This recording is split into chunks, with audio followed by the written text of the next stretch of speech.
On a clear day, you chance upon a strange animal, its leg trapped in a hunter's claw snare. Judging from the bleeding, it will not survive long. What do you do? What?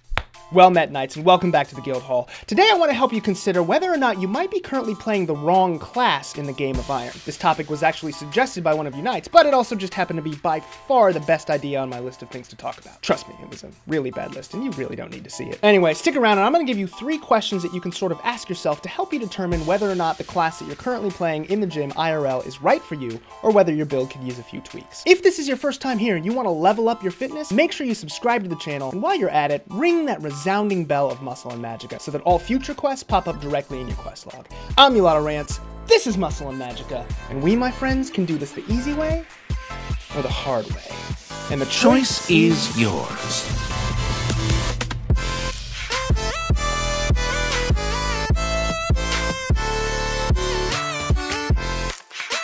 So I'm here today in the Satanine Census and Excise office with Socutius Ergala. I just want you to recognize how difficult that sentence was to say. Socutius Ergala, whom you may recognize as Richard Harris's stunt double from those old Bible movies, or of course for his role in Star Wars episodes 4 through 6. What you may not realize is that Mr. Ergala has helped more players figure out their proper class than the Hogwarts Sorting Hat and every high school guidance counselor in the United States combined. That's right, as you can plainly tell by the look on his face, this man is more excited about giving out class-related help than SpongeBob SquarePants was on the day he became hall monitor. I'm ready to assume my position in the hall. I will protect all that are weak in the hall. All rules will be enforced in the hall. Which is why I've met with him so that we can give you a little bit of advice.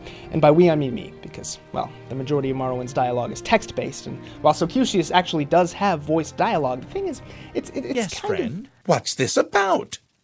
Yeah. What Socutius and I would like to tell you is that choosing a class in the Game of Iron is really a lot like choosing a class in many of the other massively multiplayer online games of this generation, like Elder Scrolls Online or Guild Wars 2. Which is to say, it doesn't really matter. The truth is, in this year 17 of the Millennium, the choices that we make during character creation just don't limit us the way that they used to. I mean, long gone are the days of actually relying on your class for special abilities, because now, any ability you could possibly need is just a simple bar swap away. What's that? You rolled a melee DPS, but now you want to heal?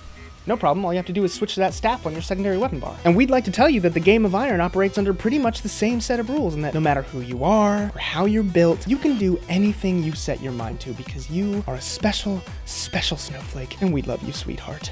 We'd like to tell you that, but we won't, because A, we're not your mother, and B, it's a bold-faced lie. No, the unfortunate truth is that character creation in real life is actually a lot more akin to the older generation of RPGs, before all of this weapon swapping and bar hopping, back when the choices made at the beginning of the game actually had an impact. The problem was that your stat choices oftentimes weren't so much made by you as they were either determined by your race, or just left up to a completely random dice roll, which you had no control over, and then of course you spent the rest of the game paying the consequences for a choice you never really got to make in the first place. Oh, I'm sorry, you want to heal?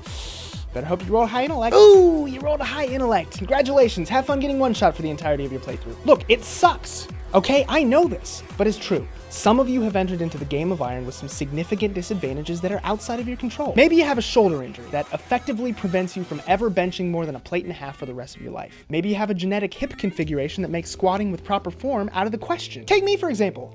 I will probably never set foot on a Mr. Olympia stage, because obviously, I don't have the wrist for it, which is a shame because everything else I think is pretty much in place. Now, am I saying that you should just hang your head in despondence and submissively acquiesce to the arbitrary whims of the hand of fate? Hell no, I don't even know what half those words mean. And besides, the last thing I want you to do is to give up on your dreams or to stop doing what you enjoy. And please, take it from me when I say, no matter how many times they tell me that I'd probably be a lot better at Super Smash Bros. If I picked a more optimized character, it doesn't change the fact that I would literally rather jump off the edge of the stage repeatedly while playing a badass character that I enjoy than win 100,000 matches as an ugly electric squirrel or an unaesthetic blob. No, you should enjoy what you're doing in the gym. I'm just telling you to be mindful of your limitations and to work around them when you're in the gym, rather than dogmatically sticking to a program or an exercise that's causing you pain, effectively turning your weakness into your downfall. The good news is, without limitations, we also wouldn't have the capacity to exceed said limitations, and if none of us had any weaknesses, there would be no such thing as strengths. Let me show you what I mean. When I played Final Fantasy XI Online, one of the best damn tanks I ever grouped with was a little knee-high Taru Paladin who, by virtue of his stature and his health pool, should not have been a tank, and I remain convinced should never have been able to take the kinds of hits that I watched him take. And yet, he was one of the most sought-after tanks on the entire server.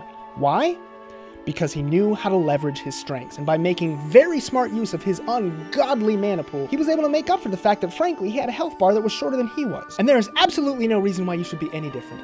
You are a uniquely crafted individual with your own set of strengths and weaknesses, and who keeps... The question is, are you playing to your strengths? Are you aware of your weaknesses? And perhaps most importantly, are you able to enjoy what you're doing in the gym? Now look, I'm no class generator, but I'd say that those 3 questions are a pretty good place to start. Now let me show you some brief case studies. Tulvisa Thrallin has been going to the gym for a while now, mainly for a little extra size to help her intimidate all the new adventurers she needs to call the N-word. You N-word! The thing is, all of her working sets have been in the lower 1 to 5 rep range, because Aril over here told her that if you don't train for strength, you're a pussy. Now, this would be all well and good, except that she's really starting to feel some wear and tear in her joints, which are already pretty beat up from all the fist fights she gets in, because people don't tend to realize that in Morrowind, E is jump and spacebar is activate. Now, what she might do is, first of all, stop listening to guys who obviously work for Bowser, back off a little bit on all the heavy training, and start incorporating more moderate to higher rep range work into her program. She can still gain size and at a significantly lower risk of injury. She should probably also consider investing in a sign for her table. Guard number 4, on the other hand, is primarily interested in strength, and to his credit, he's on a proper strength training program. Now, he's found that his limb lengths and hip structure actually make him very well suited to the sumo deadlift. It feels good, he gets a lot of activation, and he's able to progress relatively consistently. The problem is, someone told him that if you sumo squat,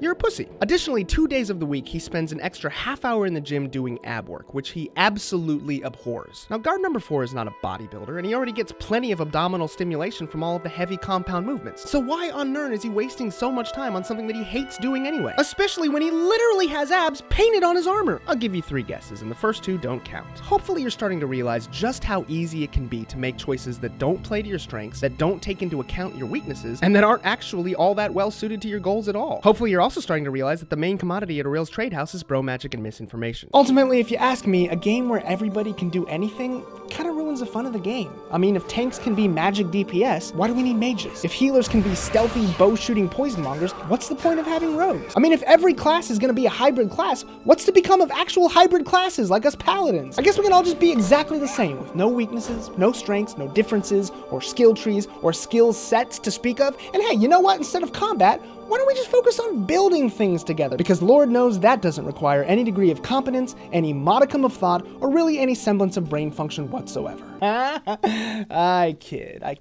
But seriously, that sounds like the worst game ever made. Alright, so Cutius, I'm turning him over to you. Do your thing. Yes, we've been expecting you. You'll have to be recorded before you're officially released.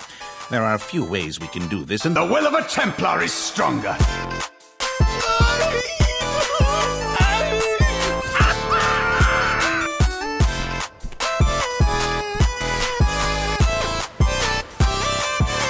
At the end of the video, you see a like and subscribe button.